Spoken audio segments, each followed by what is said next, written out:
Well,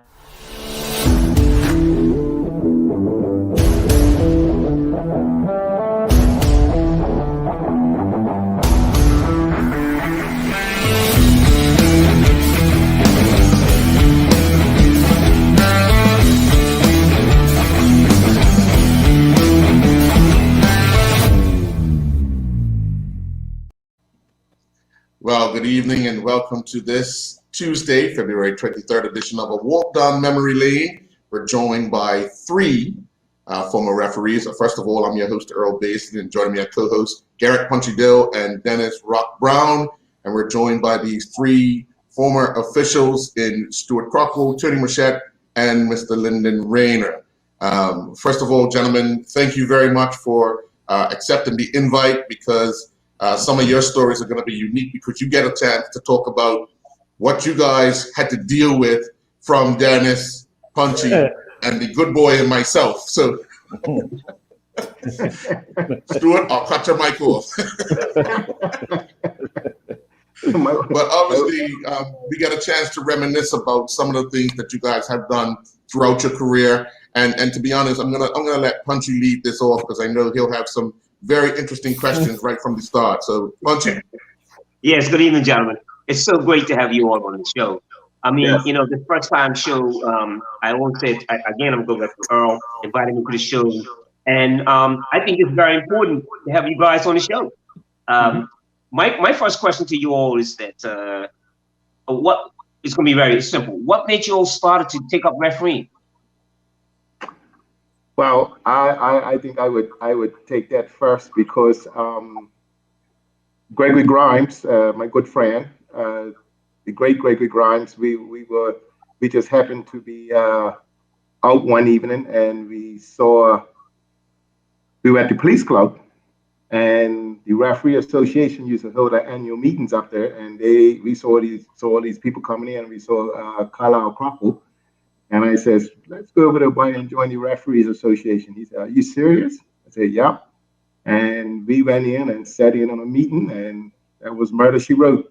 So that's how both of us got roped in. I wouldn't tell you how long we were at the police bar before we went into the meeting. Well,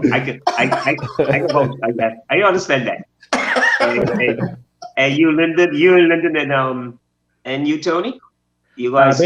Basically, Mr. Grimes as well. Mr. Grimes and I actually grew up in the same neighborhood out by Devonshire Recreation Club. We were only a stone's throw away from Devonshire Recreation Club. Mr. Grimes is also a police officer. So we were friends in the backyard. He was a police officer. We used to kick ball together. I actually started playing soccer for a while, and then as I was being a player as well, then I was approached by Mr. Grimes as well. Would I assist in becoming a match official as well? Because I was playing at that time, I couldn't do Premier Division games because I was involved with a Premier Division team at the time. That was Devonshire Cougars and also North Village. So I was confined to doing at that time was second division games. And then actually, then after I retired from playing soccer, or when I started playing for police, which was in the second division, I was then eligible to referee Premier games. At that time, it was called First Division games. Okay. And Lyndon?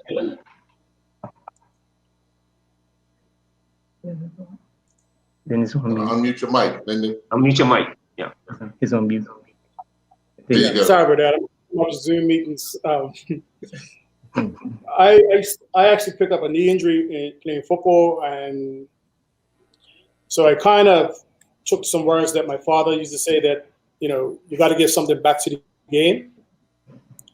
I knew I wasn't interested in coaching, so I took a hand in referee, started that, and then, like Tony, I developed a friendship with Grimes through a work environment, and from there on, things just mushroomed into where it became to the position I'm in now. I owe to Grimes.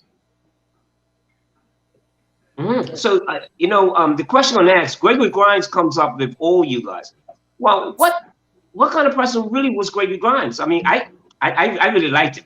I did. He didn't say much, you know. I was a player, but what kind of person was he? I thought he was a pretty good referee myself.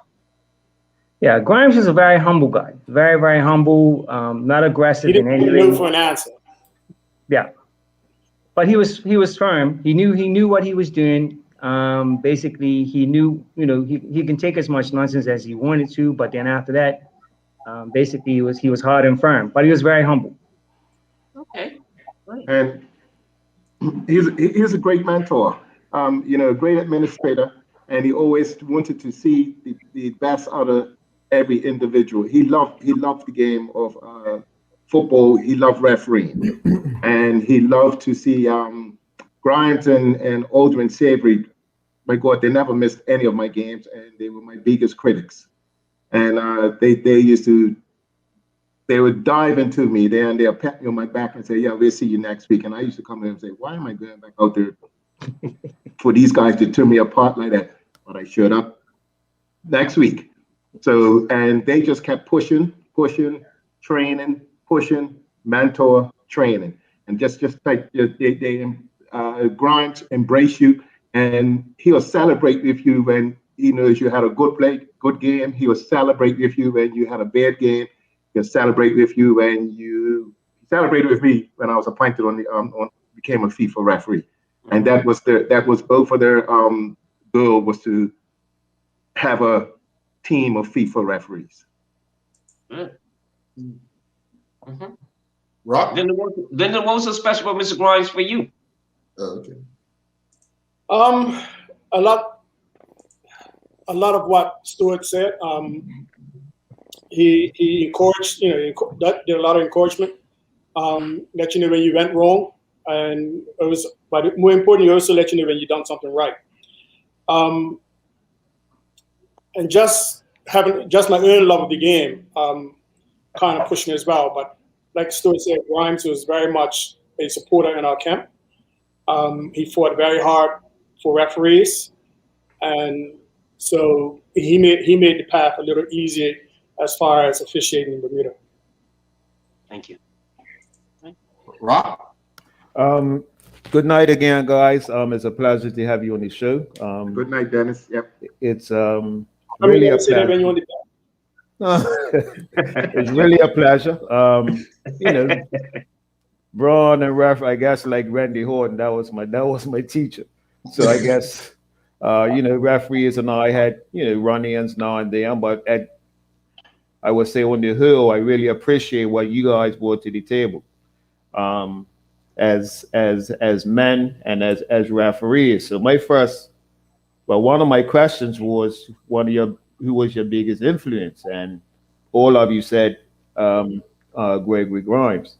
So my next question is, and me as a former prison officer for a number of years, 30 plus years, people used to wonder how I, was able to coach I used to coach back in the day and even the modern day player, but I used to find it very easy. Working in a prison environment, I'm used to giving orders or whatever. So how did you guys find, as policemen, how did you transition from the police now and going into referee? And this is for everybody. We can start with Okay, then. I think it does help being a police officer because it puts you in that mindset of an authoritative figure. And so when you look at the referee, he is the authority on the field.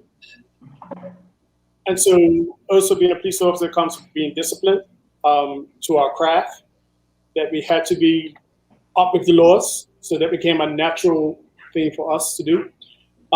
Fitness-wise, we had, a lot of what we do as a policeman really transfers easily over into the field of play. And I think also for me, being a policeman, it allowed me to have a thicker skin than what some of my younger referees seem to not have these days. They seem to get riled up and be bothered by every little comment that is thrown at them. But, Stuart and Tony will agree, being a policeman is not easy in Bermuda. You get called all sorts of names. So therefore, you just learned how to manage and apply your policing skills to the field. And what also helped me a lot was I worked a lot closely with Rex Osborne when he was in prosecution, and he was heavily on the FIFA list. So in addition to Grimes, Rex Osborne was a bit of a mentor as well, because he's, watching him all of a sudden get a phone call to say he's got to fly to Mexico to do a game was something that intrigued me as well. Okay, Stuart or Tony? Yeah, I mean, for me, it also was. I love the community, and I tried to play football until the coach at I won't call his name. I was coaching police, called me on the side, saying I got potential, but come back in 50 years. Oh, wow. Wow. There's 50 years of just they haven't even come up yet. So maybe my potential is still finding its way to my feet. Wow. But yeah, Dennis, you know quite well, and I was Eric Robinson, Dennis. Okay. Oh, wow. Yeah. Wow. So I love the community, and Yes. and I really and I also love the game of football. I mean, I was a strict Thomas Trojan fan for years before once I took up refereeing. So it was a joy. Keep quiet, Al. And being involved, Lyndon basically spoke about everything. What the discipline was the main thing, and just being out there in the community. All 3 hours were always out there in the community, not just as police officers, but also when you took that uniform off and put on that refereeing uniform. You still had to remember that discipline, because people would still look at you as a referee, as a policeman, before they look at you as a referee. Tony, how did you find that transition? Yeah, I agree with a lot of comments that both Lyndon and Stuart said. It's about self-discipline. So basically, if you were self-disciplined, also if you knew the laws of the game and you applied the laws of the game, I mean, I had respect as a police officer. So when I took that onto the field as well, that respect you should. It's about stamping your authority in the game. As long as you know the rules, you can apply the rules of the game, and you be fair about it as well. So, like I said, self-discipline was the key. Okay, thank you. Lyndon made a comment about you have to have thick skin. So, and I know there's got to be somebody or something that kind of gets to you in a game where you might have to just try to laugh it off. What was that moment for you, Stuart? Well, Al, I only can say I have to thank Brutus and Sub. For I always tell them up to today when I see him, you guys are the one that drove me to continue refereeing and reach the heights that I did, because I remember starting in the commercial league, and it would appear that every weekend I was over Wellington Oval with, I think it was Tickomatic back then. Yes. Yeah, and oh my gosh, they played, and then they ended up coaching. I think it became St. George's All Stars and all that. But Yes. yeah, I would say that those two guys and really drove me to say, you know what, listen to them, take the harassment and the criticism, turn it into positivity. And where do you want to be? Are you out here just to referee, or are you out here to go to the like Lyndon said, to go to Mexico? And then I was gracefully given the opportunity to work with the Rex Osborne, Charlie Marshall, and Carlisle Crocker, Aston Curtis, all those guys who actually paved the way for me to reach the highest heights as a referee. What about you, Tony? Basically, my aim was to make the FIFA list. So during our times with Mr. Grimes, he said that, I want you guys to be in the FIFA list. I want you guys to be in the FIFA list. It hasn't been mentioned as yet in this program, but Stuart, myself, and Lyndon, we represented Bermuda as a team in the FIFA list. I was the assistant referee. Lyndon was assistant referee, and Stuart was the referee. So my aim was to make the FIFA list. So regardless of what obstacles I had to make, I was determined to achieve my aim, which was to make the FIFA list.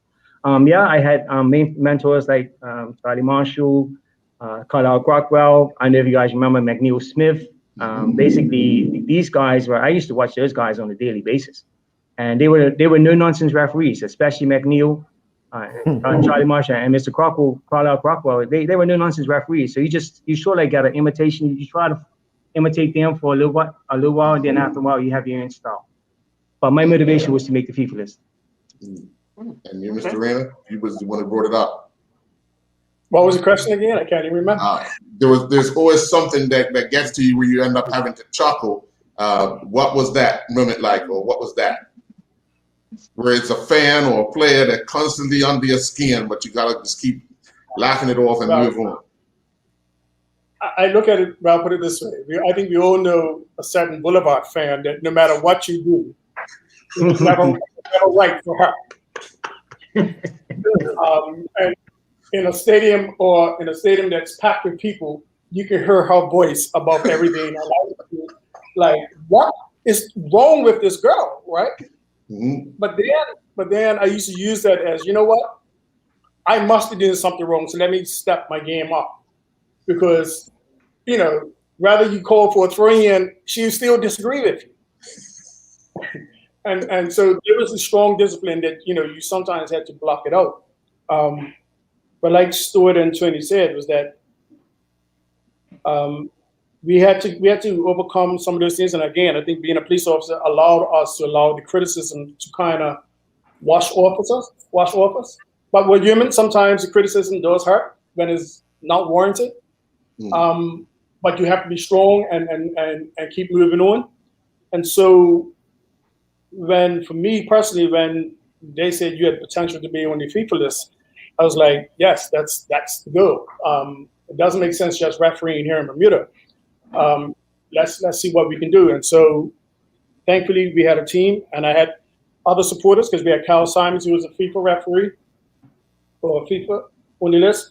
You had Ribs, who was on the list. So we had a good bunch of senior referees around us at the time that was encouraging and pushing us to get to the list.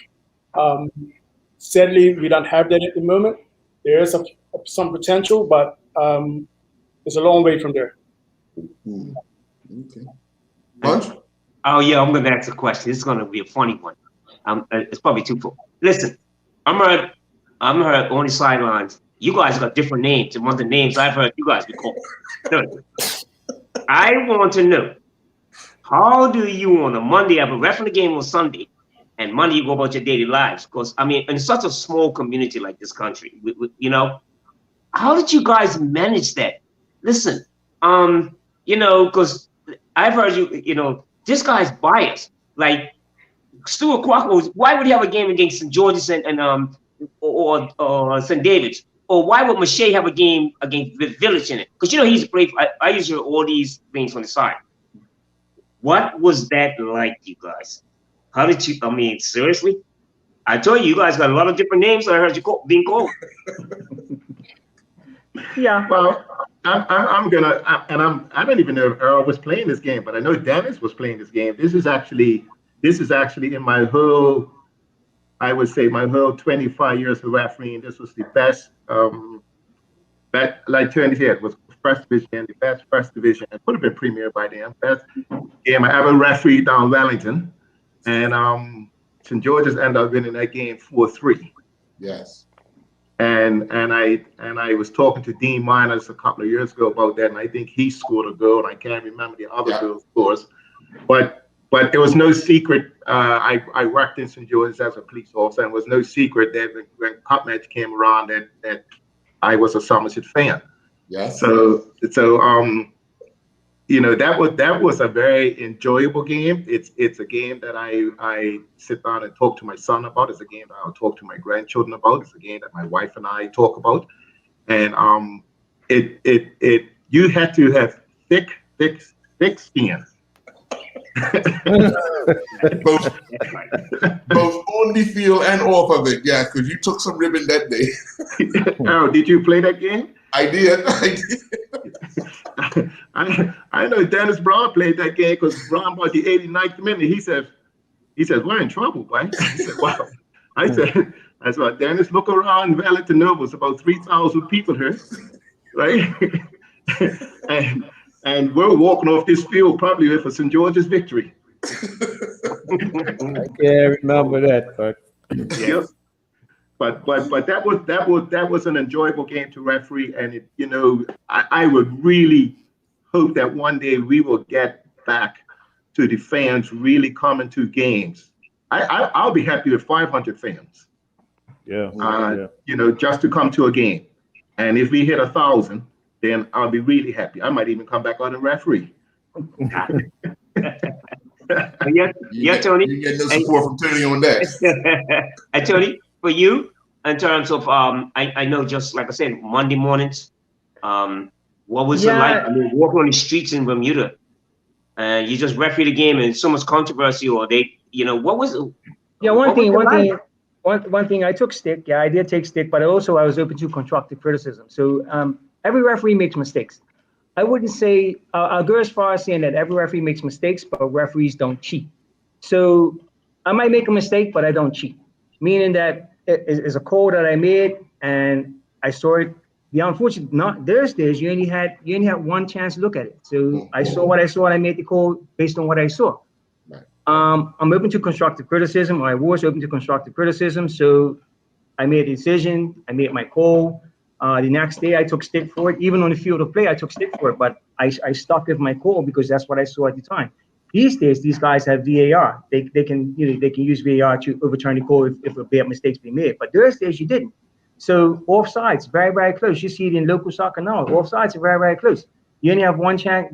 At that time, you only have one chance to see it. So I made my call based on what I saw, whether I was a referee or assistant referee.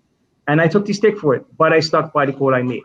I mean, the next day, it's like, hey, man, you say what you want to say constructively. I tell you I saw what I saw. If you can't accept it, then it's too bad. Oh, okay. And Linda? Well, I think I can say this now with a little tongue in cheek. As you know, I worked in, or you didn't know, I worked in the prosecutions department of the Bermuda Police Service. So from time to time, one or two players may find themselves appearing in court for various offenses, and they had to get bail. But strangely enough, the bail took a long time to get signed.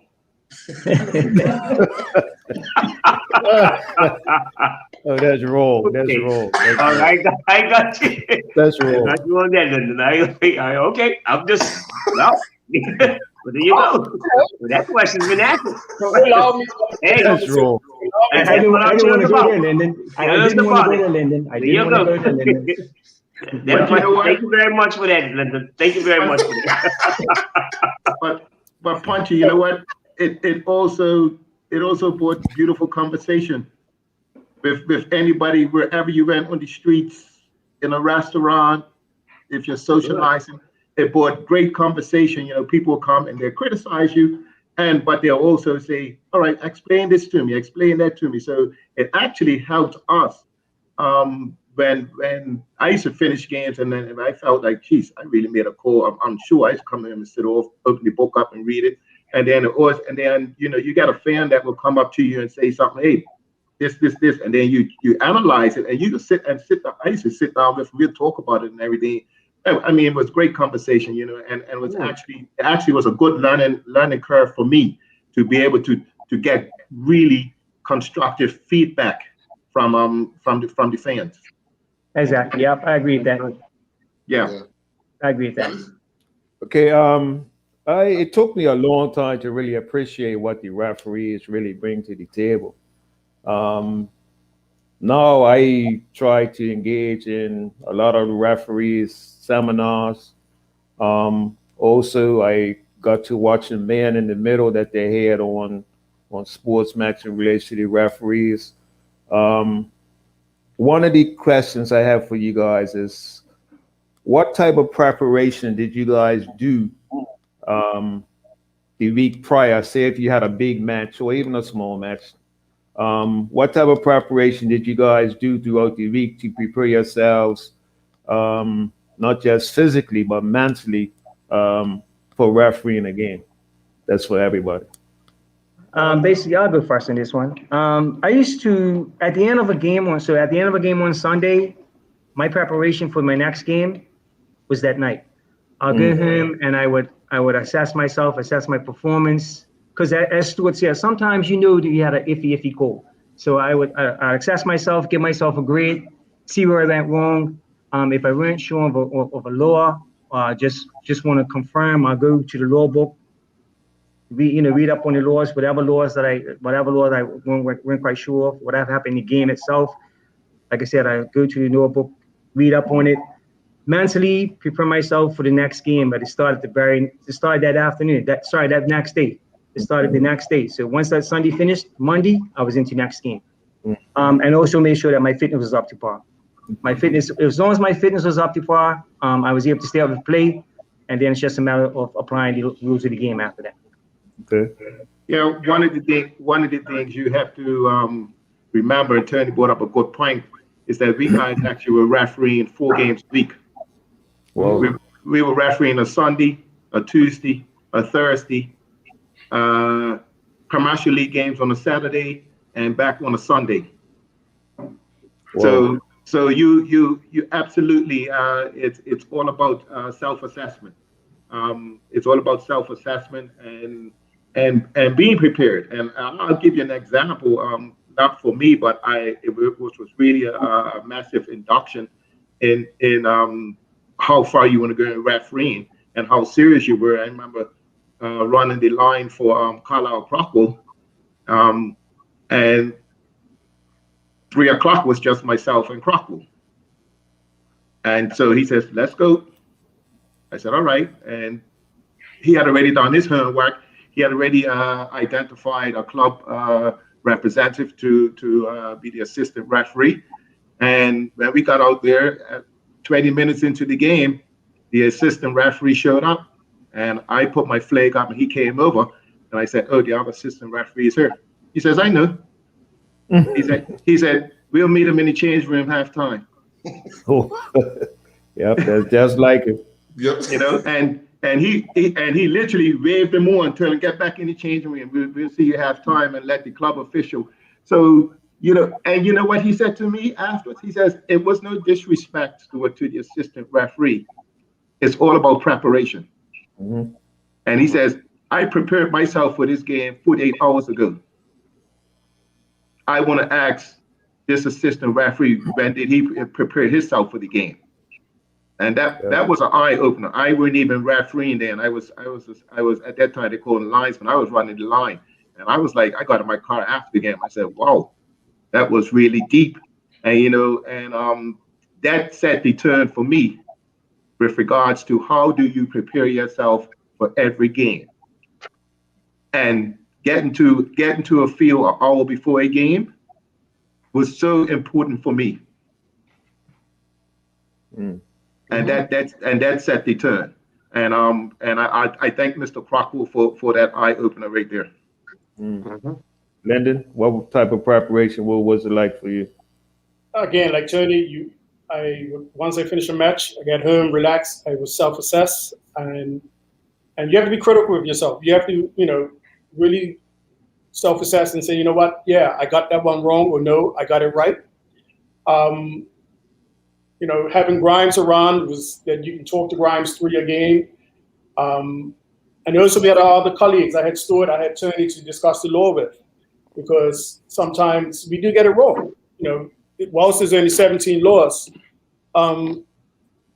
sometimes you may just get caught out on a little procedure or technicality. And though whilst the players and the coaches may not know, but you know that you made a mistake. And so therefore, you refresh yourself so you don't make that mistake again. And I think Dennis, you would have heard Howard Ware when he gave his presentation about how he earned up to his mistakes. And one of the things he talked about was the match between Liverpool and Man United, where he admitted that he was not prepared for the match as he normally is. So for me, just similar to what Stuart said, if you ever watch me referee a match or my arrival at a match, it's always at least an hour before kickoff. If I get to a match less than an hour before kickoff, I'm not happy, because I need to be able to sit down and relax and get myself prepared to do the match. But like Tony said, we will start our preparation from the time we finish that game on Sunday until our next match, whether it's Tuesday night in the Martin Mirror or next week Sunday in the league. Okay. Preparation can start at 3 p.m. when you walk onto the field. Yep. All three of you went to the FIFA list and officiated together, still at a young age and still young in the game. Take us through those appointments, because obviously three of you coming from Bermuda, you're going out to teams that you probably just about heard about or seen once or twice. But what was those moments like, you guys traveling, representing Bermuda? Can I talk about one game in particular? Well, I just wait a minute. I'm more senior than those two. I'm gonna say one comment, and then I'll let Linda commentate. All I'm gonna say, when we got on the plane, I looked at these guys. I said, "Why are they sending us all the way down there?" That's what I said, and then I'll let Lyndon take it from there. Okay, Lyndon. One game that really stands out in my mind was it's a bit of comical about it. We did a game in Dominican Republic between. I knew you was gonna go there. Dominican Republic and Haiti. Yes. So we get there. We go to the field, the day before, and it was nothing but a school field with grass about 6 feet high, a palm tree leaning into the ground. Yep. And the only thing they kept saying is mañana. We guys were like, okay, it's us as the referee. Back then, it's not all this team of officials that you see now accompanying referees or at an international match. It was just us and the match commissioner. and guys, I don't know if you remember when the match commissioner left us on the street in downtown Dominican Republic when he went off somewhere. And the three of us are standing on the corner, don't speak Spanish, waiting for this man to come back for us. Whoa. But so we get back, so we decided that we're going to the field early as possible because, we felt that we was being set up. And we got to the field, and it was like a transformation. You could not believe it was the same facility that we looked at the day before. But the interesting part about this match was that it was surrounded by some berry trees and whatnot. And to this day, I think Stuart set me up because he waited. I was getting pelted by berries from these fans deep in the corner. And all on your board yet. I had a little bit of her back then. Thank you. And Stuart decided he's going to end the game with me down by the corner flag. But before that part, the match commissioner said, when the game finished, just run to the center of the field because I think Haiti lost. We're losing, and they end up losing the match. It was considered to be an upset. But thanks, because you guys didn't tell me. So I'm now deep in the corner, having to scramble and run through the middle of the field, being pelted by these berries. And poor Tony can only see me running towards the center, stood in the middle of the field, and some burly army guys surrounding us with shields and machine guns. Whoa. And Tony's like, what the hell is going on over there? Yes. Mm-hmm. But it was an experience that I'll never forget. I mean, I treated every experience or every opportunity that I had to represent Bermuda on the FIFA list or on a match, just as much as I'm sure Dennis treasures his caps, and Garrett Punchy, you treasure your caps playing for Bermuda. Mm-hmm. We as referees, we treasure our appointments with representing Bermuda, but also representing FIFA. Yeah. So just to add to this madness, right? Nobody told me about this bubble situation. So I'm the junior assistant lines, the referee, and I'm over in the corner all by myself, just me and the trees. There was no spectators on my side. All the spectators were on Lyndon's side. They were embarrassed at him. So I'm having a conversation with the trees and stuff. So the final whistle goes, and I start to jog towards the center of the pitch. And Lyndon and Stuart is running towards me, and all I see is guys behind them with machine guns. Nobody said anything to me. So like how I turned around and started sprinting too. I started running away from these guys. Because nobody said anything to me. And then all of a sudden Stuart shouting out, Tony, come back.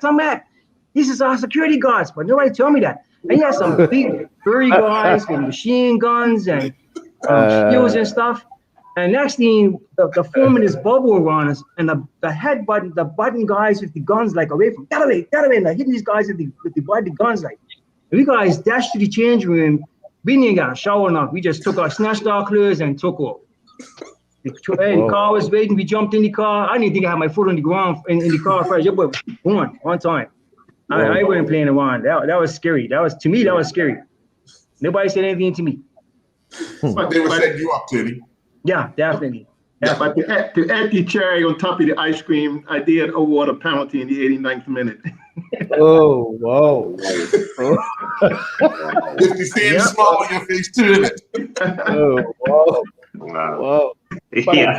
But another occasion where the referee team from Bermuda was going to stick to the rules. I don't know if you guys remember the game in Trinidad. Yes. And we did the field inspection, and the corner flag was not 5 feet. Yeah. And we made it quite clear that this match is not going on without a proper corner flag. And they got a bit upset at us. And you can imagine it was D. Jack Warner. Yep. Mm-hmm. And he had as his guys Franz Beckenbauer at this match. And here is 3 little Bermudians going to tell the stadium that's full of 25,000 people. The Trinidadians, yep. That they're not going to play this match because that corner flag is not 5 feet. And but sure enough, when we told them no game will be played, they found a flag pool. They found something from somewhere. So I say that is that when you become this FIFA referee, is the attitude of some officials, players, and coaches, like, oh, well, this is just a local game. But our players then suffer if we don't hold them to a higher standard, because when they get on the international scene, as Dennis, you would know, is that there's no breaks at the international level. Either you're on or you're not. Right? And I'm sure, Dennis, you would have seen, and I know your coaching style is that, because I've heard you say this to players, hey, you need to stand firm. You can't let this guy go past you and think he's going to do this for 90 minutes. You got to give him a little message that you're not here to just stand up on this field and let him go. And so while you're not advocating bad play, you realize that our players need to be a lot tougher on an international level, because the little shoulder charge that we sometimes call here Bermuda is nothing than what you're going to get at the international level. Mm-hmm. For sure. And you know, Lyndon gets to the point is the transformation.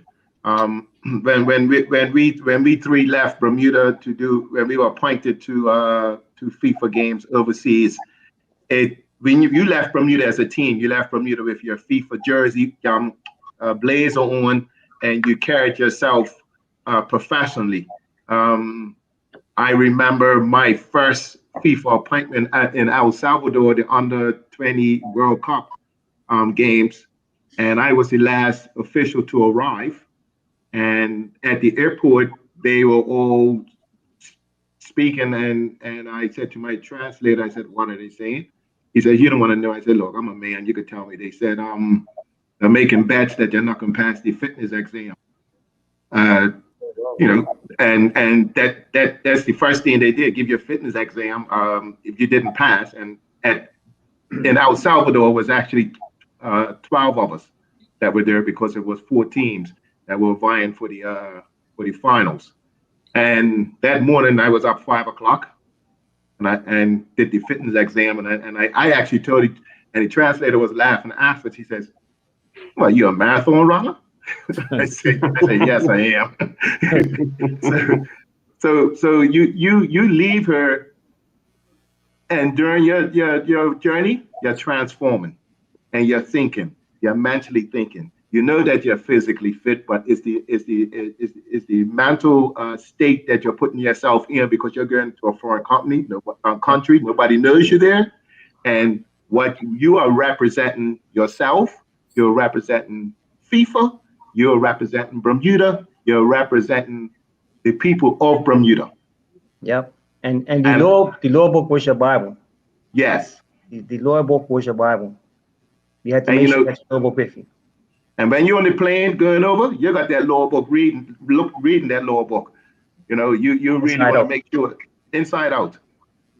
And so I would say that I applaud the BFA referee committee what they're doing. Lyndon said you have to be strong. They will the match commissioners now, and I'm pretty sure there's probably so many of them that are assessing you. Back in our days was one match commissioner. Now they'll chew you up.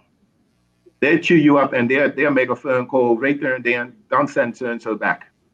You know, when we did the Dominican Republic and Haiti game, they didn't allow us to go in our rooms after what we experienced on the field and got back to the hotel. We had to go downstairs and listen to them match commissioner lay out his assessment on us. Yeah, that was one thing. After every game, once we had on the FIFA, after every game, you got assessed. Whether it's good or bad, you take it.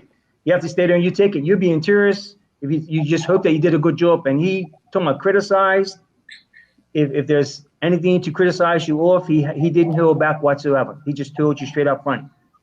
You had to man up and take it. And it's a building process.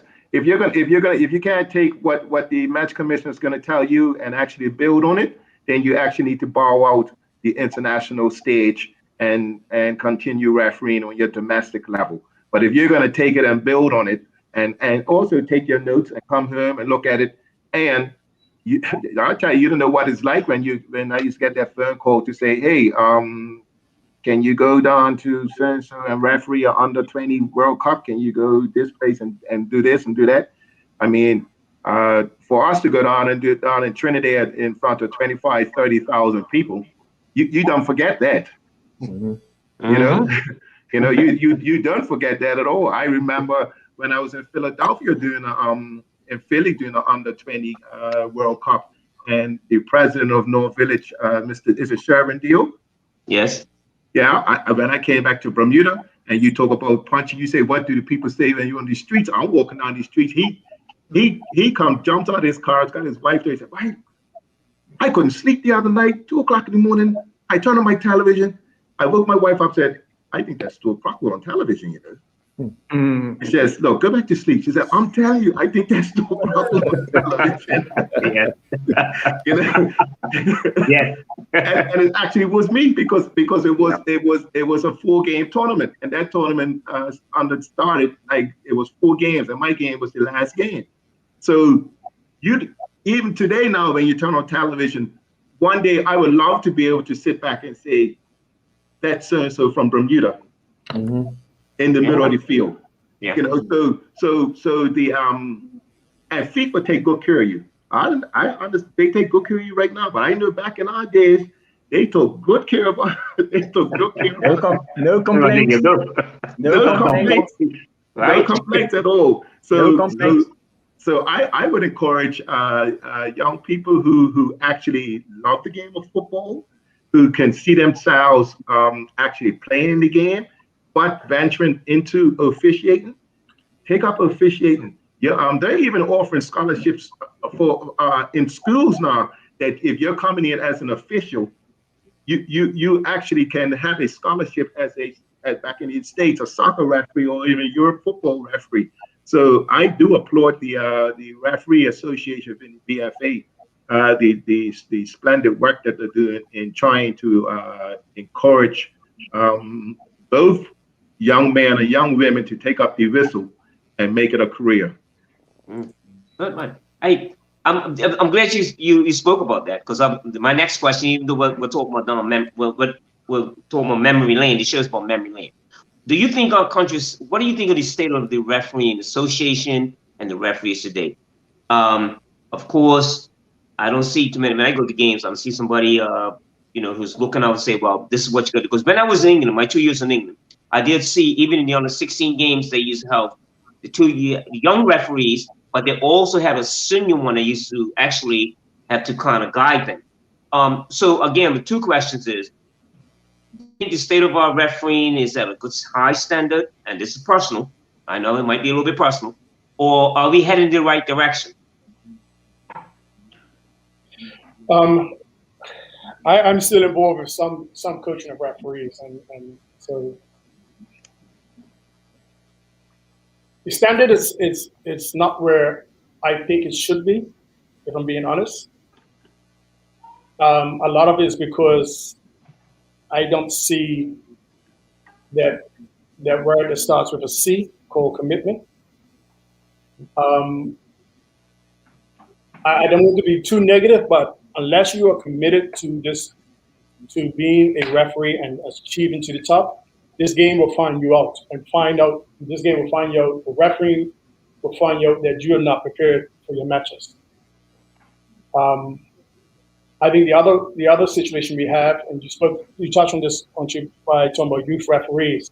We have a lot of youth referees being thrown into the mix because there's the demand to have referees at every match, which is good, but it doesn't really give us really time to train referees. And personally, I think we're playing too much football where, you got referees refereeing, back to back on a Saturday morning, doing a game here and then rushing off to do another game somewhere else.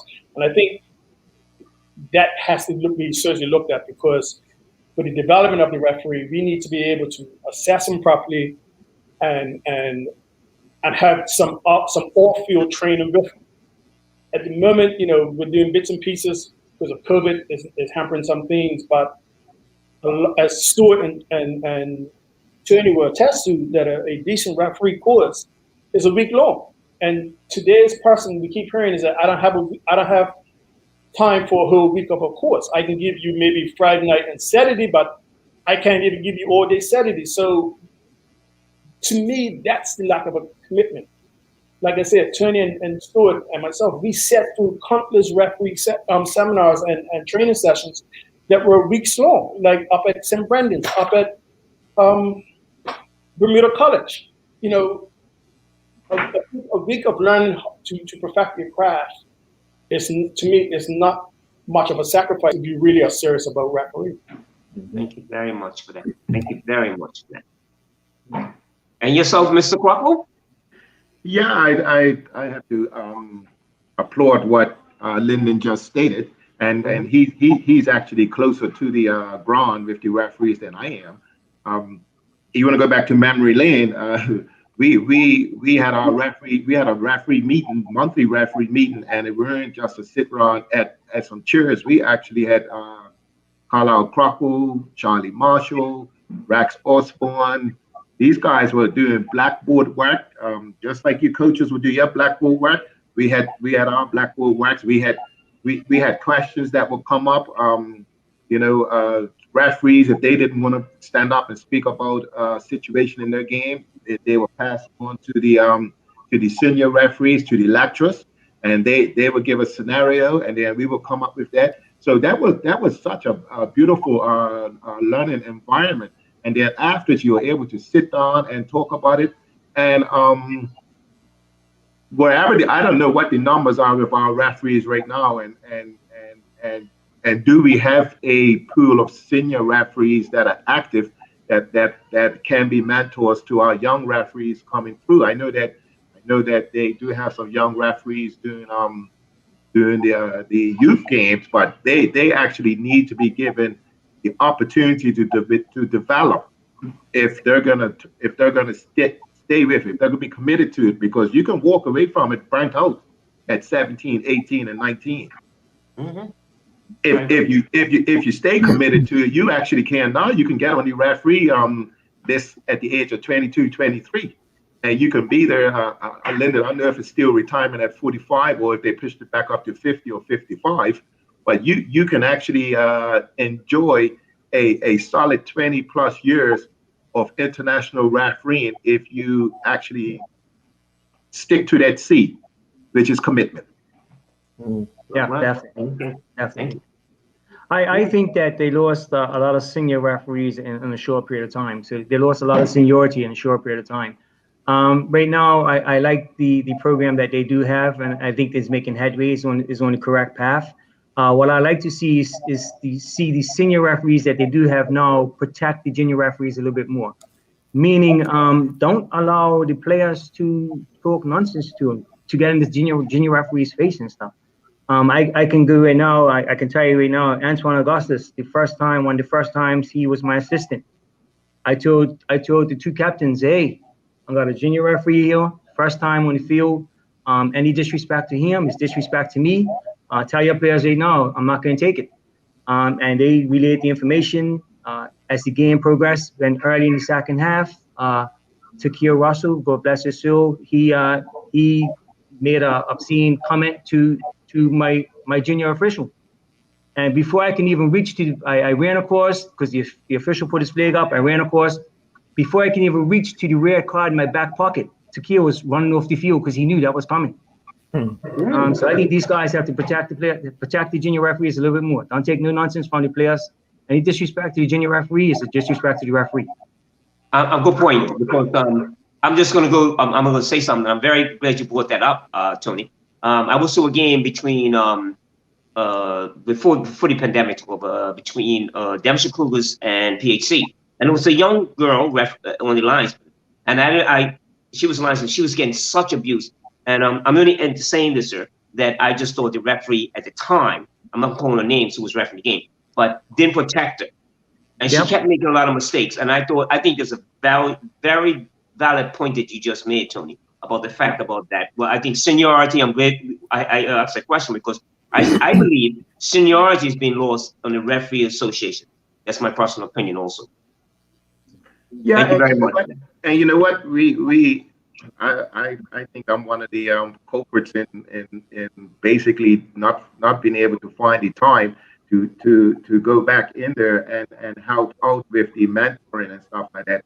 I'm hoping that once we get through the pandemic, that I've already spoken to Cranston, and I will make some time to help out, because I think that we have a great opportunity to actually have some of our young people channel their energies into the best sport in the world. And right now, you just don't know what it's like to I'm telling you what it's like to get on a plane with a FIFA blazer on, and then you're walking through the airport, and you got people that are actually looking at you like, oh man, this guy's here to do a CONCACAF World Cup, this here to do a World Cup, here's to do this and this, that, and everything. And it's really a great feeling. And I want at least 1, 2, or 3 of our foreign prop to experience that in the next 10 or 15 years. And I think it's like so very important. And I want to, when Tony talks about protecting your junior linesmen, I want to bring up an incident. Actually, it was a Boxing Day game down at St. David's, and I had two of my great assistant referees on the line, and I wouldn't call his name, but I think I wouldn't call his name, but Lyndon. Oh, I didn't mean to call his name, but and it actually was a massive game. I think it was over 2 or 3 or 4,000 people there, and over the Christmas period, and my good friend, I'm gonna call his name too, Ray Jones, Devonshire coach, was playing, and Ray, we all know how passionate Ray is, and Ray was walking up and down, and I was going over there. I said, Ray, stay in your box, stay in your technical area, and then I said, so I went over there. I said, Lyndon, take hold of Ray and tell him to stay in his technical area. So next thing, Lyndon calls me over. He didn't put his flag up, which was wise, and because he didn't bring no attention to himself. I was running there. He comes over. He said, hey, Ray said it's not listening to you. I said, what you mean he's not listening to me, Lyndon? You better take charge of this situation. And the thing about it that Lyndon and I, we discussed it, but nobody really knew we was discussing it. And then I went to, I think it was Nesbitt that was on the bench, Lyndon. Yeah. Yeah. And I said to Nesbitt, you better walk Ray to the changing room. Mm. And of course, Ray says he's not leaving. And Ray and I have this discussion even up until last week. And I said to Ray, if you don't leave the bench, I'm going to abandon the game. And he says to me, look around you, Stuart. Who on a Boxing Day is going to abandon a game with all of these people dressed up down here, 4,000 people, and you're going to abandon the game because I refuse to leave the bench? Mm. I said, well, you got a point there, Ray. But you know what? Halftime, Nesbitt came out, and so did Ray, and we talked. And Nesbitt said, Stuart, can Ray come back on the bench? I said, yeah, he can come back on the bench. But it's all about the respect that has to be given to officials. And not just the official in the middle of the field. It's also the officials that are running the line. Yes. I ran the line. I know what it's like. You're closer to the crowd than the one that's in the middle. You're closer to the benches if you're doing the line on the bench side. So, and that right there I thought that was a great protection of my linesman, but it also was a good control process by both Linda and I in diffusing a situation that could have got under control. And also, I have to give props to both Nesbitt and Ray Jones for assessing what took place in the first half and being man enough to come up before the second half to say, we're sorry, but we want to enjoy the game. And I allowed them to enjoy the game because it's their game. It's not the referee's game. Thank you very much, Stuart. Yes. Yeah, what is the difference? I probably know the difference between refereeing back in the day. Well, one of the things that I saw was the referees didn't take any nonsense. The type of referees like you said earlier, Carlisle Crockle Sr., McNeil Smith, Curtis, Charlie Marshall. He used to be strict in a subtle way. He wasn't like Crockle or McNeil. Those guys were brutal at times. What type of advice can you give the modern day referee? Because I remember going to a referee seminar, Sydney, and I heard a referee or an assistant say he was intimidated by me as a coach, how I used to run my mouth.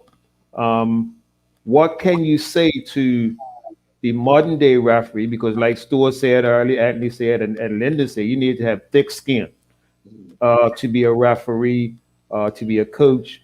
What type of advice would you give these young guys nowadays to become or to go as far as you guys did? What type of advice? I think one of the challenges is that when you look at the Carlisle Crockles, the Cheney, the Aston Curtis and Rex Osborne, they were older than the players. And so therefore, that came with some natural respect anyway. I think the challenge that the referees today have is that they are refereeing their peers. So trying to get just over that hurdle is difficult for some of them. Particularly when you see that the old friends through Facebook, the old friends through Instagram, the old friends through Snapchat and whatnot. So therefore, it's very difficult for them to separate from when they have to be referee and the players are the players. And as you know, Dennis, and everyone on here, the dynamic of life in Bermuda has changed so much that we've become a bit more violent than what it used to be. Yeah, you had the little occasional flare up with a referee on a field, but today it's incredible that what the young referees have to go through. And I think part of it is that they try to be friends whilst the referee. Mm. And they need to find a way to step away from that friendship period part, establish themselves as the referee, the authority on the field, and referee the game as to what Stewart and Turney and Robin saying to the best of their ability and applying the laws. But part of the challenge is that they've got to know what the law is before they can apply it. And so I don't want to be too critical, but I challenge them all the time. When was the last time you read the law? When was the last time you read this book? Because every day I challenge them, you should read this book every day, because there's something in law one that you may have forgotten, or may have been some changes that you need to be brushing up on. And whilst I've always believed this, is that I don't expect the players to know the law. I don't expect the coaches to know the law, because players play, coaches coach. But we as referees, we have to apply the law across the board fairly and consistently. And then it was one of, I remember you saying in a meeting with the referees one time, is that the only thing you're asking for is consistency in the decisions. Yep. No player or no coach can beat that. If you're consistent, then what you call for a foul in minute 1, you still call it in minute 90. And that's what we've got to try to get instilled into our young referees. But to me, the biggest challenge is that they're refereeing amongst their peers, so they are less likely, they're fighting a hard battle in proving to their peers they actually are a competent referee. Mm-hmm. Guys, I just want to say that you don't know what it was. For me, the commitment and knowing the laws of the games, and when we used to have our monthly meetings, and then when we used to have our seminars, oh my gosh, we had Aldrin Savory and Crockett put on so many seminars. And I used to be driving up the road to these seminars and with my book open and studying, and I said, I know these guys are going to pick on me and ask me, Stu, what's the law of this? What's the law of this? What's the law of that? And the worst scenario you want to do is get up there and they actually stand up and recite it and this, that, and everything else. So, you know, they just continuously drilled that in you. So that book was always in my briefcase. That book was always in my bag when I went to a football game. When I got there early, I'll pull it out and I'll study it, and even after a game, I'll go and look at it. So it is us continuously enhancing the knowledge of our young pool of referees. And I know that the Referee Association and also the Referee Committee in the BFA are working together and striving to do that. It probably needs to be a bit more stronger, and I think that we can get to a level of consistency in due time. Yeah. And I'll just add to everything that's been said, but as a referee, you want to set your standard. And you let the players know what your standard is. And then you just apply the rules of the game based on the standard that you set. So when you bring the captains together, you set your standard. You tell the captains, this is my standard. You know what I mean? And then once you break away from my standard, I start putting you back in place. As long as you're playing to my standard, then I'm happy with that. You know what I mean? And then be prepared to take the action that you have to take if they break away from that standard. Let me ask you guys, what would you consider the most memorable moment of confrontation between you and the coach during a match? Stuart, you have to go last. You probably have a ton of them. A coach? Yeah. Basically, it was an international game at National Stadium, and I believe it was Trinidad. I was the fourth official, and Trinidad wanted to make a substitute. But as we all know, substitute can be made when ball's out of play and stoppage in play. Mm-hmm. Well, the ball was taking a long time to go out of play, and he was insisting on making a substitute. And he kept looking at me, and then he started, cursing me out, whatever. I said, partner, as a coach, you should know the ball's got to be out of play or it's got to be a stoppage in play, you dumbass. Duh. I actually said that to him because, hey, he was just getting vexed at me because he couldn't get the substitute on. Not my problem.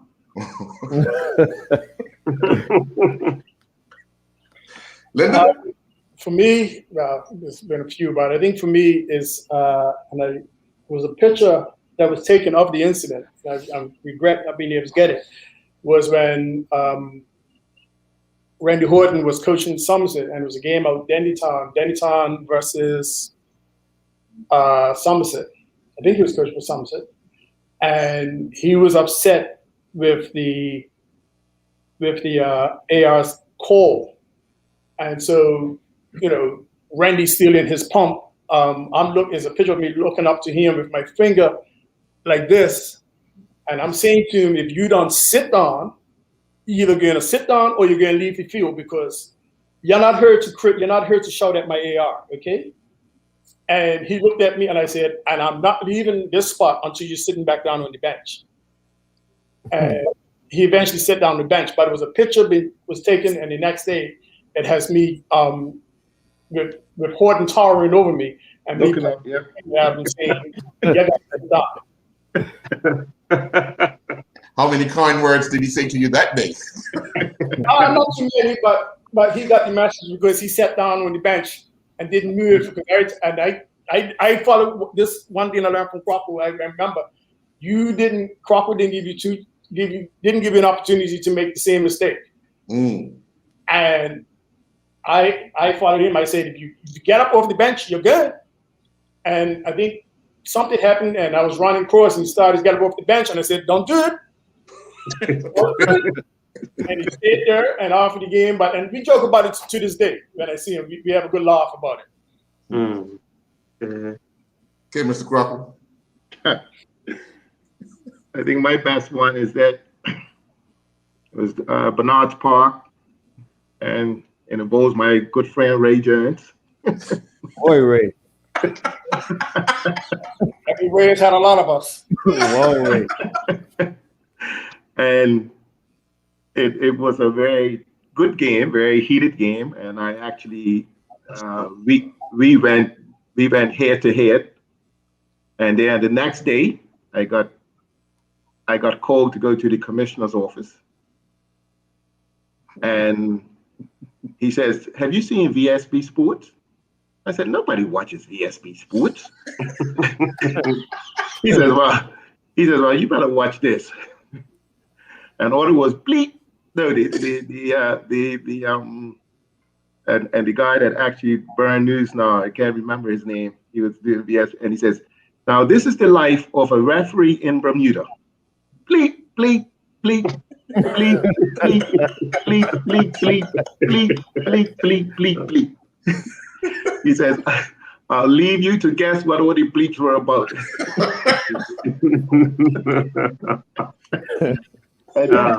And then I got paraded.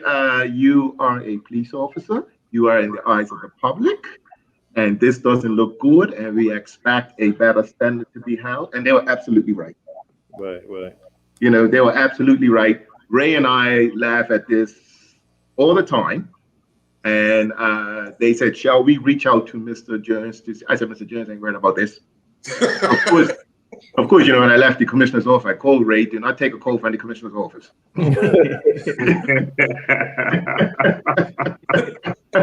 Well. So see, and for me, again, that was a learning process, because you do not. And now with social media so prominent, right? Yeah. I mean, who back in those days would have known that VSB was behind the benches at North Village videotaping? I didn't. And when I left the game, I figured, well, that's just a discussion between Ray and I. We'd laugh about it, not knowing that on the Monday morning I was gonna end up in the commissioner's office. So, and we laughed about it in the commissioner's office at that time. But on a serious note, he did let me know my dual role. If you want to do that dual role, you have to carry the same standards on the field, and that's where it goes back to the beginning of our discussion an hour ago, when Lyndon said, and I think the question came up: how did you guys manage the game and also be police officers? Yeah, that's true. What was your guys' best memory of of a match you done with young Mr. Braun there? That was a good boy. Yeah, because Randy always outdone you. I'll be quite honest though. I mean, Dennis is not going to never disagree with any of our decisions. But one thing I give credit to Dennis, and I don't say this just because he's on here tonight. I say this with true honesty, is that he still came up to us at the end of the match and shook our hands. And we didn't see that. And also, Dennis operates in the matter that once we cross the line, that's it. I mean, we still may have a conversation, but it was always done in a respectful manner. And I always say this, is that there's three views on a football field. And I put it this way: you have the player's view, and Dennis and Punchy, you've both been coaches. How many times have you looked at a player and like, what the hell is that player doing? Yes. And then as a coach, you're making some decisions and your team is staying on the field like, his flipped his mind. His substituting me, right? And then as a referee, I tell people all the time, you have the player's view, the coach's view, but the prevailing view is the referee's. And so that's all that matters as a referee. You, the coach, can argue, you, the player, can argue with each other, but I'm here to referee the game. So, but I say that in all fairness, Dennis voiced his opinion, but he's always, at the end of the match, he always came up and shook our hands, no matter if he disagreed with the outcome of a decision. I can recall Dennis Braun using this word all the time. Like I say, he never showed disrespect. He had his opinion, you know what I mean? Sometimes he didn't agree with the calls and stuff, but he always said, I want consistency. To me, that was Dennis Braun's favorite word, consistency. As long as you show me consistency, I can accept it, you know what I mean? And as Linda said, at the end of the game, you come up, shake your hand, but, you know, he always said, during the game, I just want consistency, that's it. Dennis is a role model. I never had any problems with him. We sometimes we go head to head on decisions, which is part of the game, you know. And for me as a referee, I had to move on because I would go head to head with Dennis in the 10th minute, and I can't carry it for the next 80 or 85 minutes, because then I've actually lost control of the game. And even half time, he will come to you and say, all right, while we're walking off the field, what, you know, let's talk about it. And then at the end of the game, we would talk about it. And he was a protector for referees. I know he's a protector for me, because he'll always at the end of the day tell guys, come on guys, let the guy you know, make his way off the field and gather his thoughts, like we have to go in the changing room and gather our thoughts. So yes, I total respect for Dennis, and even up to today, he's the type of person that can actually reach out and continue to be a mentor and a role model to our young males who want to basically be productive in the community. Now, what about Mr. Deal? Well, I was the one that got Mr. Deal, and I are quite famous on St. David's because he came down and coached, got relegated, but didn't get relegated. Hey, boss. I feel you guys is my boss. Yes. I feel good.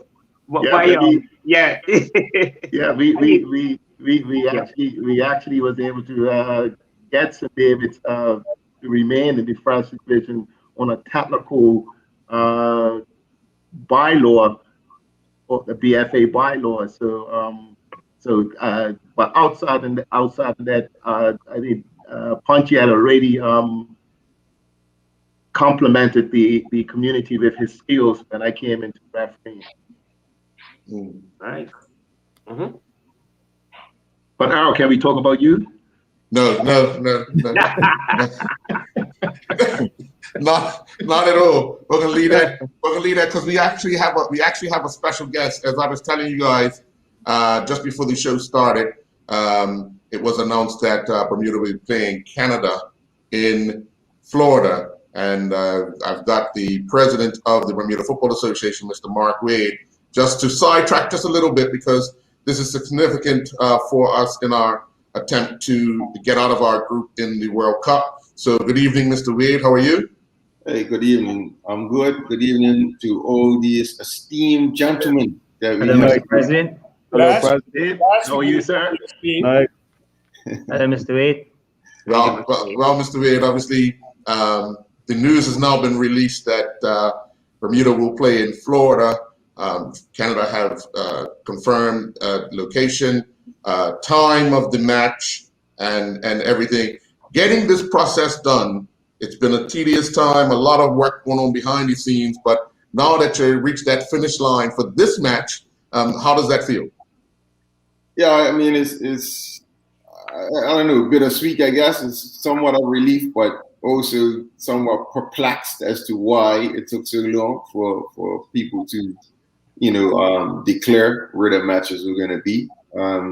We knew for quite some time that Canada had quarantine, and we knew that there weren't any signs of that being lifted in any time soon. So it was a bit of frustration, but we're here now, and I was able to send Coach and Maurice Lowe and team manager a quick WhatsApp to let them know that they'll be playing at Exploria Stadium in Orlando, Florida, which is just outside of downtown Orlando. So